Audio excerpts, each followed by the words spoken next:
Hi all, അസ്സലാമു അലൈക്കും. Welcome back to our channel Raihan's family vlogs. അപ്പോൾ ഇന്ന് തംബ്നെയിലിൽ കണ്ടപ്പോൾ തന്നെ ഗസ്റ്റൊക്കെ ഉള്ള ഒരു വീഡിയോ ആണ് കേട്ടോ.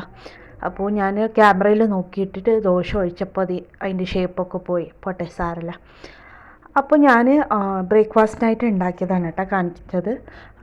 ഞാൻ മുട്ട പുഴുങ്ങിയിട്ടുണ്ടായിരുന്നു. നമ്മുടെ കാബൂൾ ചന ഇല്ലേ, അതുകൊണ്ട് ഒരു കറി ഉണ്ടാക്കിയിട്ടുണ്ടായി. കുറച്ച് ദോശയും കുറച്ച് പൂരിയും ഉണ്ടാക്കിയിട്ടുണ്ടായിട്ടാ. അപ്പോൾ കുട്ടികൾ പോയതാണ് കേട്ടോ സ്കൂളിലോട്ട്. അവൾക്ക് 12 മണിക്കാണ് മോൾക്ക് രാവിലെയാണ്. അവർക്ക് എക്സാംസ് നടക്കണം. ഇപ്പോൾ ദസറേൻ്റെ എക്സാംസാണ് കേട്ടോ നടന്നുകൊണ്ടുള്ളത്. നാട്ടിൽ ഓണത്തിൻ്റെ ഒക്കെ പൂട്ട് പോലെ ഇപ്പോൾ ദസറേൻ്റെ എക്സാംസ് കഴിഞ്ഞാൽ അവർക്ക് ഹോളിഡേയ്സ് ഉണ്ടാവും കുറച്ച് ദിവസം. അപ്പോൾ വൈകുന്നേരത്തിനുള്ളതൊക്കെ ഉച്ചക്ക് തന്നെ റെഡിയാക്കി വെച്ചതാണ് കേട്ടോ. അതായത് അവർ വൈകുന്നേരം പോവും നാട്ടിലേക്ക് തിരിച്ച്. അപ്പോൾ വൈകുന്നേരത്തിന് കുറച്ച് ബീഫ് ചില്ലി ഉണ്ടാക്കാമെന്ന് വിചാരിച്ചു. കുറച്ച് വെജിറ്റബിൾ ഇട്ടിട്ട് വെജിറ്റബിൾ പലോ പോലെ ഉണ്ടാക്കാമെന്നും വിചാരിച്ചിട്ടാ. അപ്പോൾ ഉച്ചക്ക് ഞാൻ കുറച്ച് ചിക്കൻ പൊരിച്ചിട്ടുണ്ടായിരുന്നു. രാവിലത്തെ കടലക്കറി തന്നെ കേട്ടോ ഉണ്ടായത്. ഞങ്ങൾ ഒറ്റക്കായ കാരണം ഒരു തട്ടിമുട്ട് കറിയൊക്കെയാണ് കേട്ടോ ഉണ്ടായത്.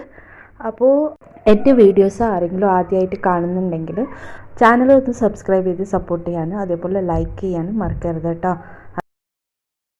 അപ്പോൾ ഇത് വൈകുന്നേരം ഒരു മഗ്‌രിബിൻ്റെ നേരത്തൊക്കെ വന്നിട്ടുണ്ടായിരുന്നു. എൻ്റെ ഹസ്ബൻഡ് ആദ്യം 9 മണിക്കാണ് അവർക്ക് ബസ് എന്നാണ് കേട്ടോ പറഞ്ഞത്. എനിക്ക് വീഡിയോസൊന്നും കംപ്ലീറ്റ് ആയിട്ട് എടുക്കാൻ പറ്റിയില്ല കേട്ടോ.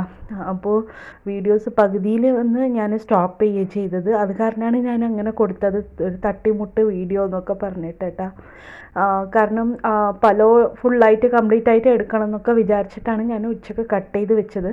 പക്ഷേ ഒന്നും എടുക്കാൻ പറ്റിയിട്ടുണ്ടായിരുന്നില്ല കേട്ടോ. അപ്പോൾ ഫസ്റ്റ് തന്നെ ഞാൻ ഉള്ളിയൊക്കെ ഇങ്ങനെ വാട്ടി ആദ്യം പുതിനയും മല്ലിച്ചപ്പും ഗരം മസാല ഒക്കെ ഇട്ടിട്ട് അരച്ചെടുത്തതായിരുന്നു കേട്ടോ അത്. പിന്നെ തക്കാളി തൈരൊക്കെ ചേർത്തിട്ട് ഇങ്ങനെ ഉണ്ടാക്കിയതാണ് കേട്ടോ. മേലെ കുറച്ച് നെയ്യും കസൂരി മെത്തിയും ഇട്ടിട്ടുണ്ടായി ദമ്മിന് ഇട്ടപ്പോൾ കേട്ടോ. അപ്പോൾ പിന്നെ അതിൻ്റെ കൂടെ ബീഫ് ചില്ലി ഞാൻ പറഞ്ഞില്ലേ, മറ്റേ ക്യാപ്സിക്കം ഇട്ടിട്ട് ബീഫ് ചില്ലി ഉണ്ടാക്കിയിട്ടുണ്ടായിരുന്നു.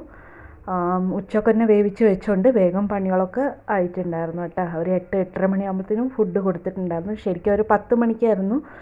ഞാൻ 8:30 പിന്നീടാണ് പറയുന്നത് 10 മണിക്കാന്നൊക്കെ പറഞ്ഞത്. അപ്പോൾ ഞാൻ വേഗം 8-8:15 ചോറ് കൊടുത്തിട്ടുണ്ടായിരുന്നു. അങ്ങനെ അവർ പോയിട്ടാണ് നാട്ടിൽ നിന്ന് വന്നവരൊക്കെ. ഉപ്പും പുതിനേൻ്റെ ഒരു ചട്നിയും കൂടി ഉണ്ടാക്കിയിട്ടുണ്ടായിരുന്നു. അപ്പോൾ ഇന്നത്തെ വീഡിയോ ഇത്രയേ ഉള്ളൂ. വീഡിയോ ഇഷ്ടപ്പെട്ടാൽ ലൈക്ക് ചെയ്യാനും സബ്സ്ക്രൈബ് ചെയ്ത് സപ്പോർട്ട് ചെയ്യാനും